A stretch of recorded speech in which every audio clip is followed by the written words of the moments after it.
I reclined in my chair, enjoying the hot sun on my face. The waves before me crashed with rhythmic purpose, and I felt myself growing sleepy. Seagulls cawed overhead. The air smelled of salt and suntan lotion. Things were good. I sat up, rubbing my eyes in the afternoon heat, and dug my toes into the sand. I watched as a father helped his little boy build a sandcastle, and I smiled. What a good dad. I took my sunglasses off my head and slid them onto my face, standing and stretching. I loved the beach. It was impossible to be worried about anything here. I had come here for the weekend, my little oceanfront cottage standing timidly behind me. I had purchased it a year ago, my recent business ventures allowing me some of life's finer luxuries. If only I had someone to share it with. Perhaps later in the evening I'd chance a trip to the local bars and see if I could round up some company. Not that I minded the isolation. After all, it was hard to feel lonely when surrounded by such beauty. I rubbed the back of my neck. My fingers came away coated in sweat. I tossed my sunglasses onto the beach chair and slowly walked towards the water's edge.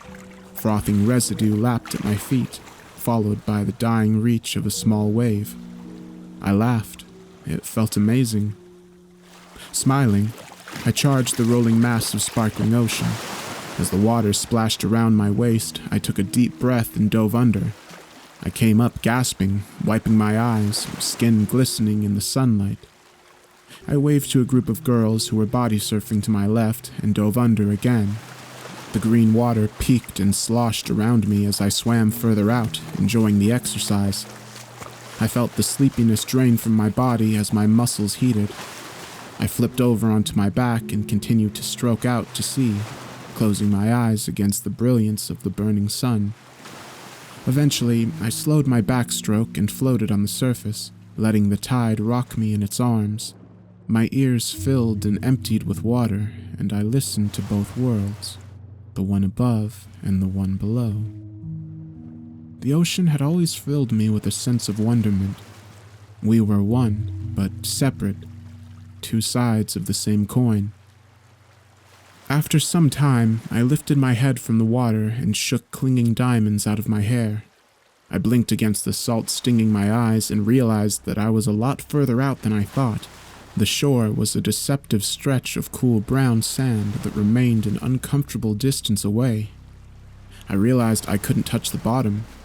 I dove under, trying to gauge how deep the water was, and when I surfaced, I felt my heart begin to race. I was entirely too far out. I forced myself to remain calm and started to swim towards shore. There weren't many people in the water, and I didn't think anyone could even see me out here. I focused on my strokes, keeping my head down and my arms moving. I could feel my muscles begin to burn, and I chanced to look towards shore. It appeared as if it hadn't moved at all. Swallowing hard, I dove underwater and began to pull myself through the swirling green. I kicked my legs out and jetted myself towards land as effectively as I could muster. When my lungs began to ache, I reached for the surface and came up spurting. Again, it appeared as if I hadn't swam at all, and that's when I felt the pull around my legs. I was in a riptide, a nasty one. My body felt drained, and the beach looked impossibly far away still. A nest of worms wriggled in my stomach, and my breathing became frantic.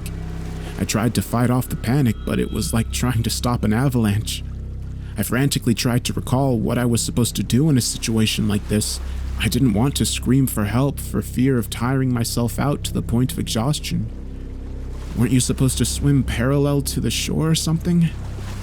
Taking a deep breath, I dove to my left. With each stroke, I felt my body get heavier. Soon, my arms felt like slabs of stone and my legs like cement anchors. And then I went under. Terror worked against me, filling my limbs with fire. I tried to pull myself to the surface, but only managed a mouthful of salty ocean.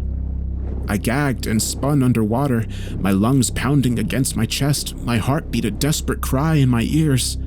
I managed to find surface again, but it drained what little adrenaline I still had. I sucked down one gasp of air before I went under. My limbs were useless, completely spent. Soon my head began to ache from a lack of oxygen, and I snapped my eyes open in horror, searching for the surface. A dark green haze filled my vision, terribly claustrophobic. It pressed in around me, and I felt the Riptide pull me back into its merciless jaws. Darkness began to fill my vision. My chest howled for air, but the water held me with wet chains. I felt myself begin to fade, pulled apart in agony. My body sank deeper and deeper, and my hazy eyes searched hopelessly for a savior. Just as the black rushed in on me, I noticed something beneath me. It was a mass of sparkling color, like a cloud filled with neon electricity. It stretched out below me like a storm, flashing and winking like it was the broken remains of some natural phenomenon. Right as my feet were about to enter the mass, I passed out.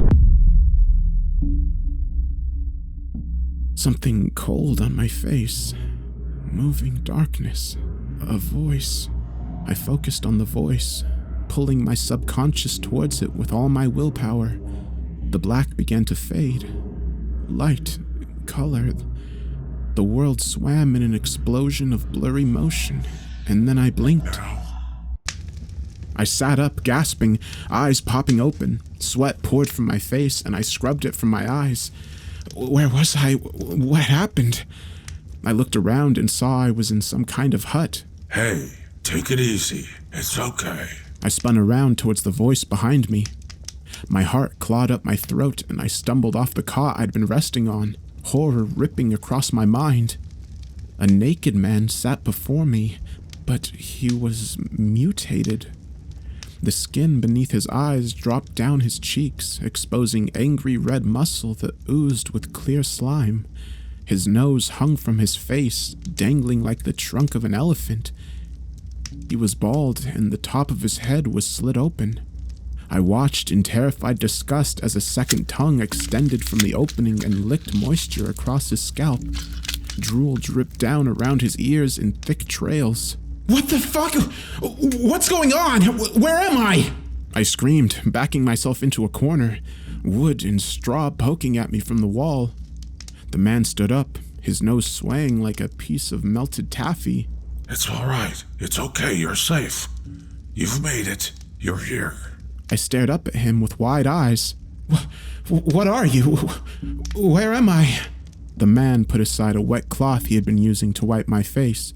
He held up his hands and approached me, squatting before me, a smile on his face.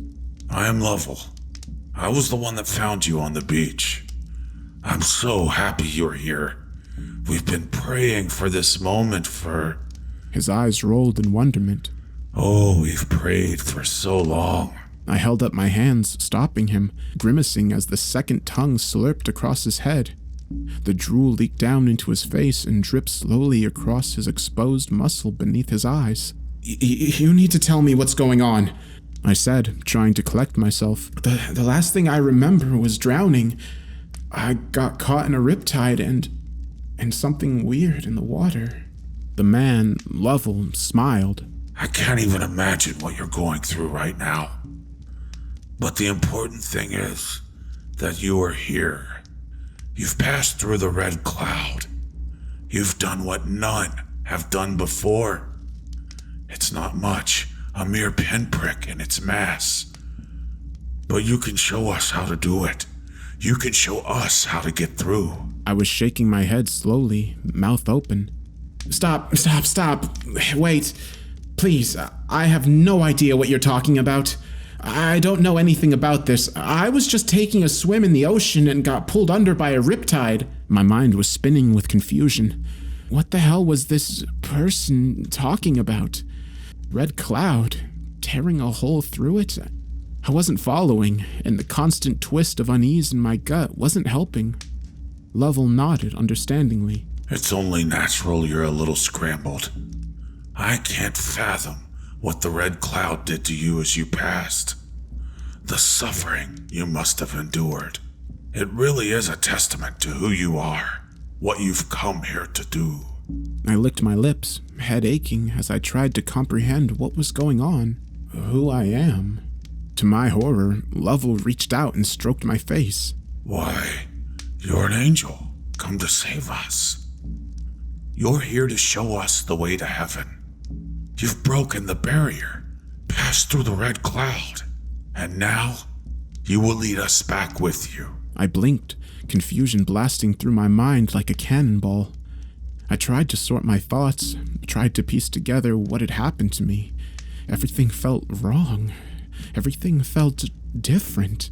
My head ached and I clutched my temples, trying to focus. I had been swimming, then the Riptide, sinking down into that darkness, sinking down into that strange cloud of light. Had that been real, or had that been something I imagined? My dying mind conjuring up some strange hallucination? Suddenly, Lovell reached out a hand. Come, the others will want to meet you. You're going to be their savior, after all. I let him pull me to my feet. I couldn't make sense of any of this. What was happening to me? Awareness settled in around me as I stood, and I realized we were in a windowless hut made of straw and wood. The sand beneath my feet rose to swallow my ankles, and I deducted we must still be on the beach. But what beach? And who was this disgusting man before me? Who were the others? What did they expect of me? I can see you're having a hard time remembering. Come, let us go outside. Maybe once you see, it will help rattle your memory. Bewildered and uneasy, I let him lead me through the door. Sunlight erupted across my vision and I winced, shading my eyes with my hand. I squinted, letting the world settle. I froze.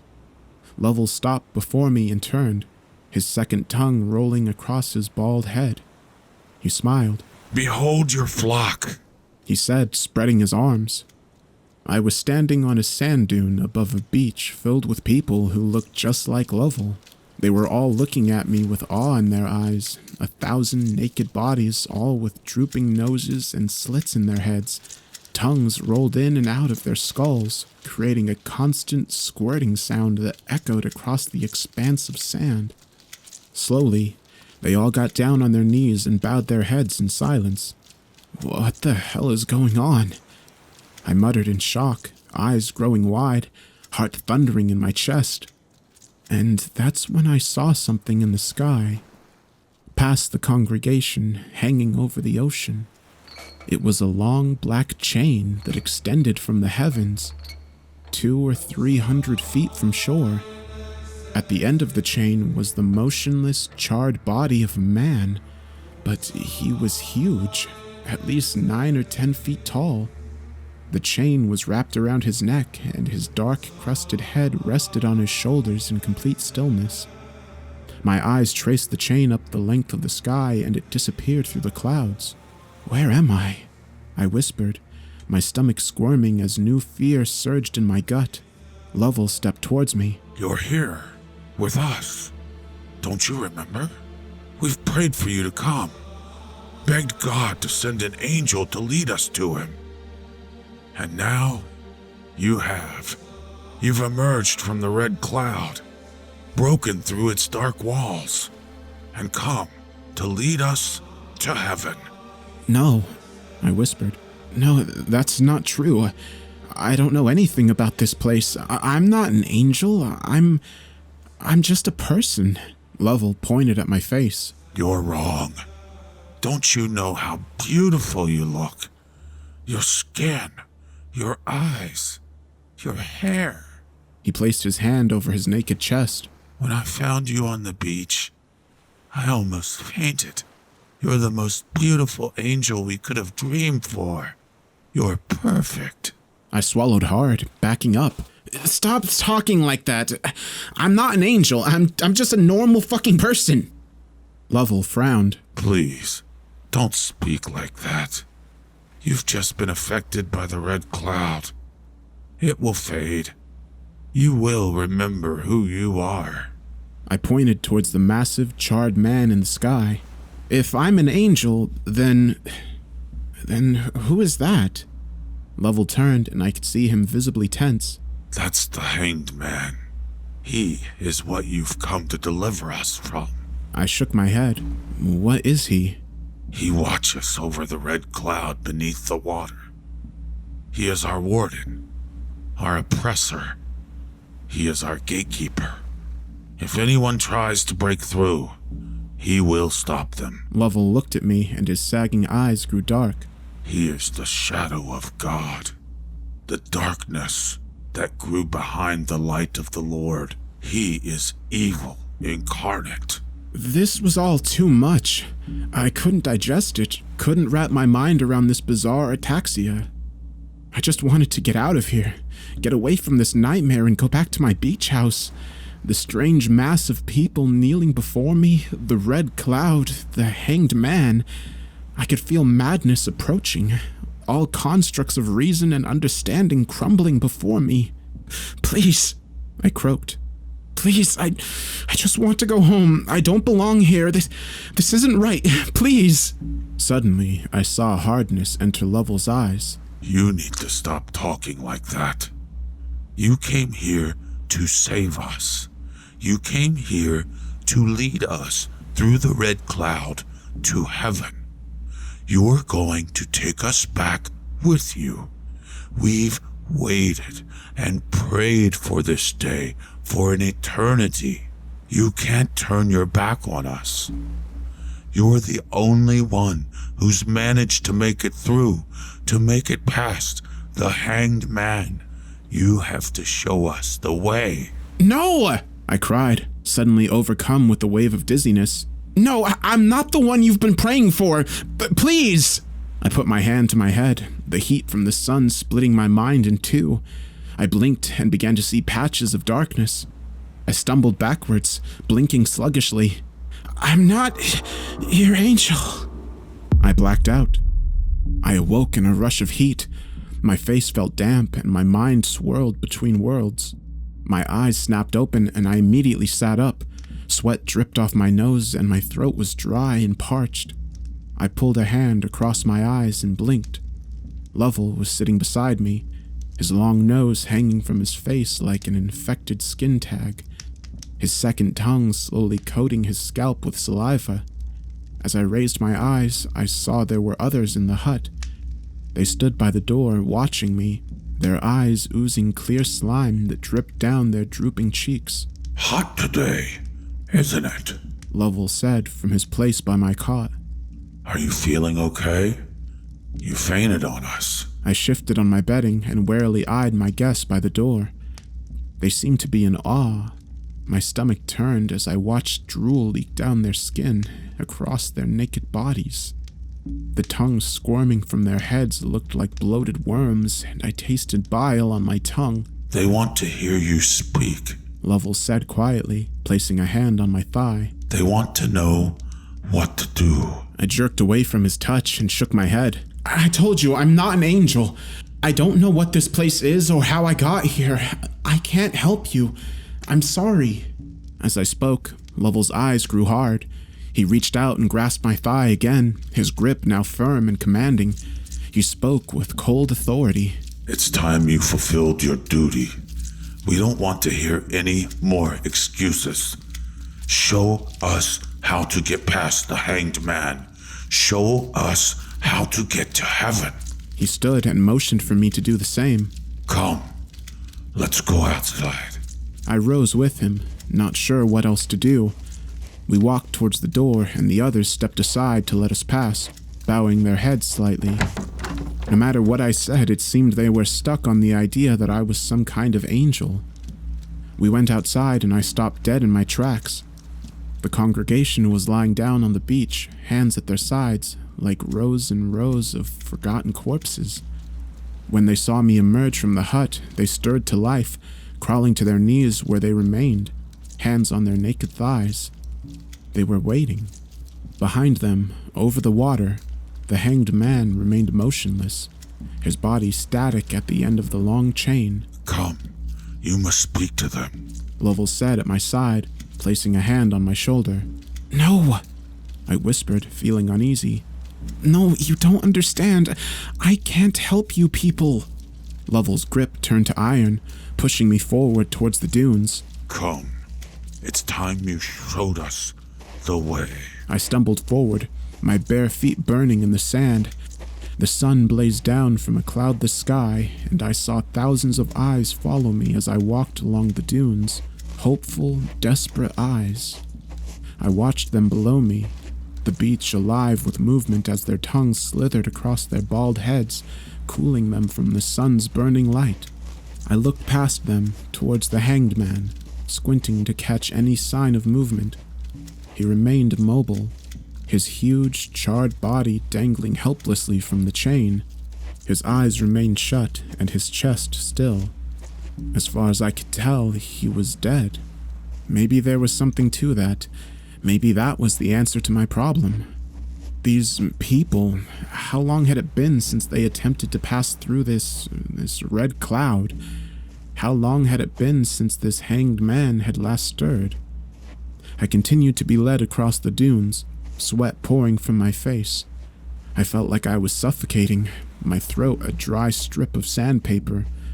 It was impossibly hot. I could feel my skin cooking beneath the intense light, and I ran my tongue along my cracked lips.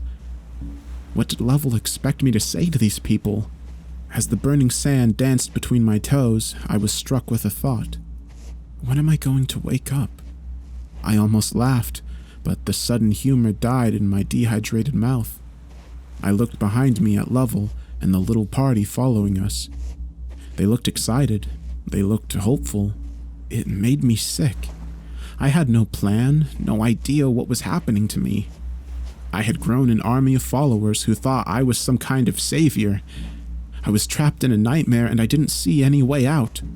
One moment I'd been drowning, and the next I was standing before a congregation who expected some kind of sermon from me. They expected me to reveal the path to salvation.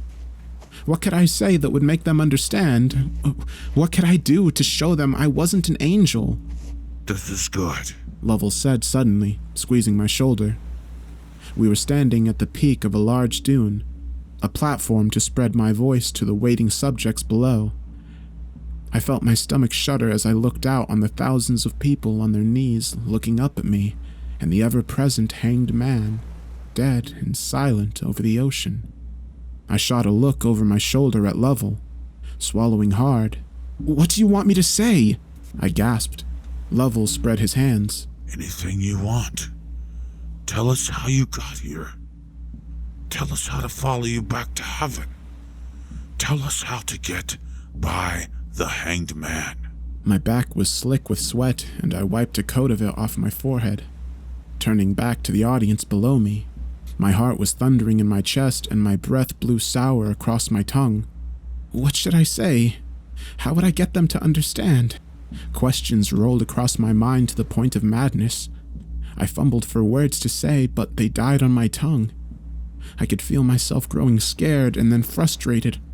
What the hell did they want from me? Fuck, this is insanity. I cleared my throat. I'm not your angel, I yelled, my voice carrying down to them. I don't know how I got here, but I can assure you that it wasn't because of your prayers. I heard Lovell and the others behind me audibly gasp. I continued. I don't know where I am or who you freaks are, but I'm not your savior. I got caught in a riptide and sank into a cloudy light in the ocean. I thought I was dead.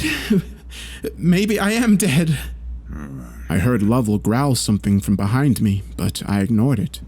I don't know how to save you. I don't know how to get to heaven. I'm not the one you've been waiting for.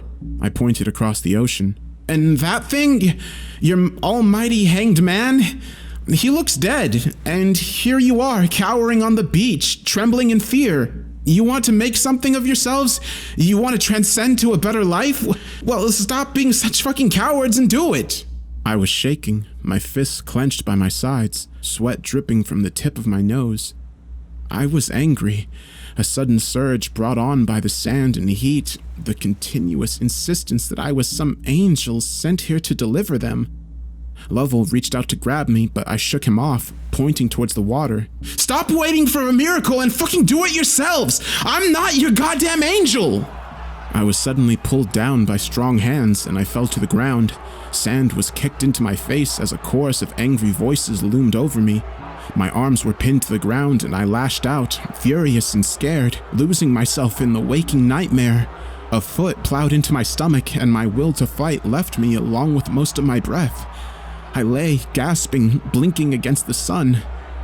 A shadow fell over my face and Lovell stared down at me with fire in his eyes. What have you done? I can't help you fucking freaks! I spat, wriggling against my captors.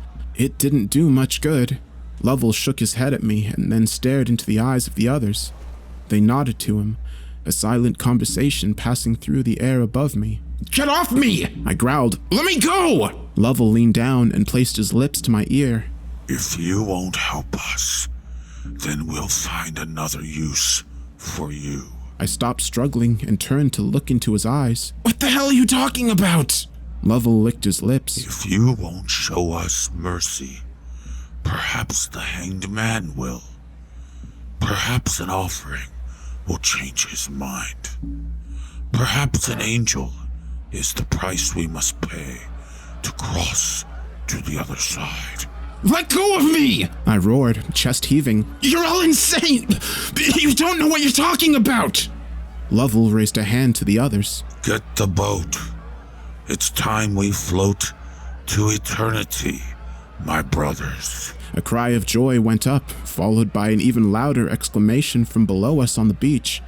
I cocked my head in the sand and saw the mass of people standing, smiles on their faces. They pumped their fists into the air and began to chant. My blood went cold as I listened. Sacrifice. Before I could speak, I was roughly hauled to my feet, hands slapping and gripping me. I was pushed down the dune, a hard shove in the middle of my back. I went sprawling, hitting the slope face first. I coughed and spat as millions of burning shards scraped across my cheeks as I tumbled, rolling over myself to slide to a stop on the beach. Immediately, the mass was on me. A hand tangled in my hair and pulled me to my feet while others grabbed me and began to drag me to the water's edge. I screamed and fought, panic rising in my throat like a burning volcano. I looked over my shoulder and saw Lovell striding towards me down the dune, a sick smile on his face. I was filled with terror at how quickly they had turned on me. The more I struggled, the rougher the crowd became. Fists pummeled my body, nails raked across my skin, blood and slime spattering my face. I coughed and wheezed, blinking through it all, my vision filling with thousands of wriggling, moving bodies. Flesh pressed against me and my ears filled with the roar of a growing riot. My feet tripped and stumbled against the onslaught and I finally fell. I felt a rope slide around my neck. Pain ignited around my throat, a circle of sudden fire as they began to drag me towards the ocean. Blinking through blood, I trained my eyes ahead of me towards the sky and my heart stopped in my chest. The hanged man's eyes were wide open, and he was looking right at me. Fear coursed through me with the force of a raging hurricane, and I began to scream in absolute horror. The hanged man's eyes were huge and swollen, his irises 2 red orbs in a pool of blinding snow. Color shot from his sockets like searchlights, twin red funnels that filled my vision and summoned my darkest nightmares. I tried to scream, but my cries were severed by a jerk on the rope. The earth beneath me thundered with a stampede of feet and a hurried rush to the water's edge. I retched and felt my eyes bulge, my mind dimming from the lack of oxygen. Mercifully, the rope was removed and I was dragged to my feet. The world swam as I tried to focus on the bouncing, swirling ocean of people before me. Their long noses swayed on their faces like pendulums, and their second tongues coated their scalps excitedly. I heard a great cry rise to my left, and I weakly turned my head. They were pushing a small craft into the water, a flat construction of wood with a single mast that unfolded to reveal a great sail. My arms were pulled behind my back, and I felt my hands bound. I gripped my teeth as rope cut into my wrists, and I was yanked towards the boat. I coughed and fought to stay upright, my feet splashing into the ocean. Lovell was climbing onto the craft along with 3 others. He reached down and pulled me up, then tossing me aside like a sack of dead meat. He turned to the mass of people on the beach, raising his voice. Pray for us. Pray for mercy. Pray for salvation.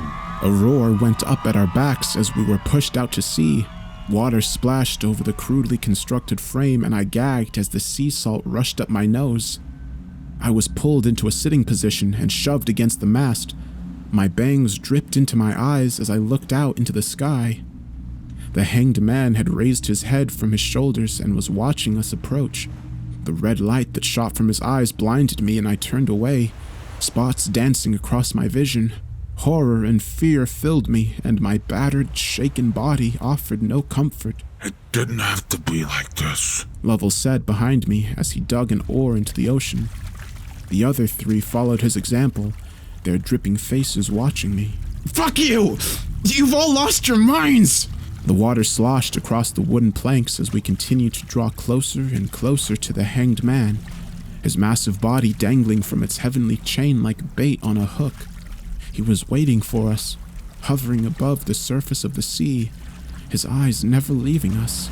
As we approached, Lovell raised his hand to the others and they stopped rowing. The craft slowed and I chanced a glance up, feeling a dark stirring in the back of my mind, like something was poking around from inside my head. The hanged man loomed over us, suspended a dozen feet above the calm waters. The craft was consumed in red light. I felt fear and terror boil in my brain as I fought to control a sudden surge of haunting images that flashed before me like morbid photographs. Lovell got down on his knees, followed by the others. His voice shook as he spoke. "Please, we come in peace. Spare us a moment and listen to what I have to say." The hanged man remained a statue of dark fear. Lovell continued, visibly shaken. "In exchange for passage into heaven, we offer you this angel who has come to us promising salvation." I whipped my head to stare at him. Lovell shot me a look and pressed on. "He has offered to rid us of your presence, but we knew there would be no passage unless you deemed us worthy. So instead of following this angel in a revolution against you, we offer him up to you as a token of goodwill, as a token of respect, as a rite of passage. Please, take him as payment and let us pass through the red cloud into heaven." He bowed his head and spread his arms, waiting. "You fucking liar!" I snarled. "Silence!" Lovell hissed, the air filled with mounting tension as seconds ticked by. The sound of the water sloshing around the boat seemed to consume me. I shut my eyes and focused on it, shaking, trembling, feeling the red light wash over my skin. Suddenly, I heard a collective gasp and I snapped my eyes open. There, in the water below us, was a massive, voluminous cloud of sparkling red light. It extended out into the ocean like a titanic patch of fog, a swirling dance of color that churned beneath the surface. Lovell stood, eyes wide. He is allowing us passage." The others stood, staring at one another, mouths open in complete shock. Immediately they sank back to their knees, heads bowed, and began to sputter thanks and praise to the hanged man. They prostrated themselves on the boat, gushing with wonderment and promise. Suddenly, Lovell grabbed me and pulled me to my feet. "I hope you rot in hell," I growled as he pulled me over to the mast. "Quite the contrary," he said, yanking on me. He motioned for the others to help him, and I suddenly felt the familiar coil of rope around my throat. I coughed and struggled, but was silenced with an oar to the stomach. I vomited, the bile spilling out over the deck. I craned my head to look behind me and saw they had thrown the rope over the mast. They were going to hang me. I stared up at the hanged man, his huge, terrifying eyes boring into my skull. His charred skin absorbed the sunlight around him as I fought helplessly against the ropes tying my hands. This was it. This was the end. Lovell was suddenly behind me. He whispered softly into my ear. "I will tell God of your cowardice when I see him." I hardened, feeling a sudden rage burn within me. I turned my head, my voice hard steel. "No, you fucking won't!" I slammed the back of my head into his face as hard as I could. I was rewarded with an ear-splitting scream as he bent down and clutched his bleeding mouth. I stepped backwards and grabbed his dangling nose with my bound hands and ripped it from his face, screaming in defiance. The tube of flesh tore from his head like strings of melted cheese, and blood exploded from the gore it left behind. Lovell sank to his knees, howling as blood poured from the holes in his face. The others on the boat froze, surprised and revolted by what I had just done, the rope going limp on the deck. I charged the side of the boat and threw myself towards the water.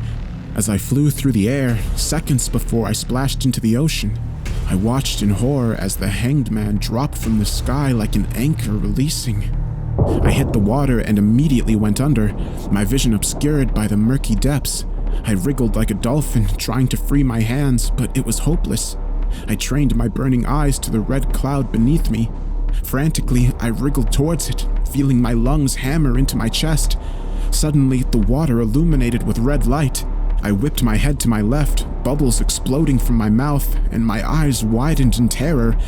The hanged man was rocketing towards me through the water, his eyes filling the depths with their haunting crimson color. The chain slithered behind him, a twisting coil like a coal-black snake. His hands reached out towards me, his fingers nothing more than slivers of nightmare darkness. The sight filled me with crippling fear, and I used it to jet myself forward, down deeper towards the cloud of phasing red. My ears suddenly filled with a muffled, haunting roar of fury, and I felt my mind quiver and splinter. I blinked, fighting off the sensation, reaching to the depths towards my salvation. I had almost reached the cloud. I kicked towards it with all the might I could muster, screaming, leaving a trail of howling bubbles behind me. Suddenly, I was jerked backwards and I felt pain shoot through my leg. I turned around and saw the hanged man grasping my leg, pulling his body up mine to stare into my face. My world swam and shook with the darkest, deadliest hell, and I felt all resistance drained from my body as his eyes consumed my soul. My mouth dropped open in a silent scream as red began to fill my head and uproot every fear I had ever had. I felt madness begin to rip my mind in two. Suddenly, through the agony, I heard another sound. I heard splashing, a muted rush of churning water. The hanged man turned to look towards the surface. I followed his gaze, mind fading, darkness approaching. Lovell and the others had dove into the ocean and were frantically swimming towards the red cloud. The hanged man roared and looked back at me, then back at the four.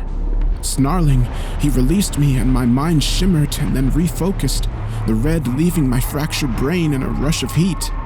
Still bound, I watched as the hanged man raced to stop the others from entering the red cloud. I watched as he tore them apart. I watched as the water filled with red. As the last bit of consciousness left me, I watched as the red faded to black, and I floated down into the depths.